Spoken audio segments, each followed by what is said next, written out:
एक विषय असा आहे की वाल्मिक कराड याला सह आरोपी करा या संदर्भातली तुमची मागणी आहे आणि पुरवणी जबाब घेतला जाऊ शकतो किंवा तुम्ही तशी विनंती केली अशी माहिती आलेली आहे, त्याबद्दलच जरा आम्हाला सांगा. तेच उद्या माहिती आम्ही सगळी घेतली ना, जी सीआयडीची टीम आहे त्याच्यानंतर मग तुम्हाला मी बोलू.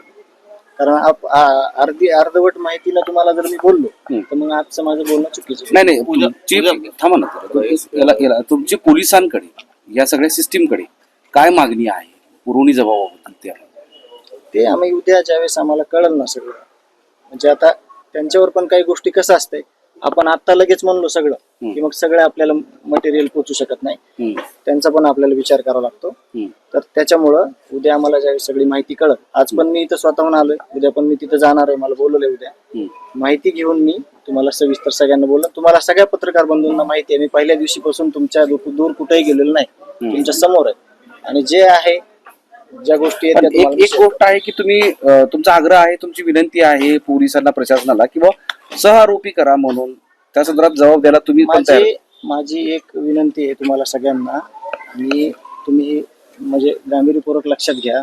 मी आतापर्यंत असं म्हणलेलो आहे आता वारंवार, जे माझ्या भावाची हत्या झाली त्या भावाच्या हत्येमध्ये जे कुणी कटकारस्थान केले, जे कुणी सह आरोपी आहेत त्यांना 100% शिक्षा झाली पाहिजे, हे मी पहिल्या दिवसापासून म्हणतोय, आता पण म्हणतोय आणि कधी पण म्हणणार. आणि न्याय भेटल्याशिवाय मागे सरकारणार नाही. न्याय कशामुळे केली थोडीशी माहिती फक्त नंतर उद्या बोलतो मी तुम्हाला. तपासावर समाधानीचा विषय नाही, आम्ही सगळ्यांवर भरोसा केलाय. आम्ही मुख्यमंत्री साहेबांवर, तपास यंत्रणेवर आम्ही विश्वास देतोय. फक्त काय आहे की आमच्या भावना आहेत जनसामान्यांच्या की लवकरात लवकर हे सगळं झालं पाहिजे, त्या दिशेनं ते करतायत काम सगळं, आणि तशी आम्हाला उद्या माहिती भेटेल ते आम्ही तुम्हाला सांगू. अधिकाऱ्यांनी बोलवलं होतं का तुम्ही स्वतःहून आले? स्वतःहून आलो होतो की कुठपर्यंत काय चाललंय ते बघण्यासाठी आलो. कुणाची भेट झाली ते काय म्हणाले? गुजर साहेबांना भेटलोत आम्ही.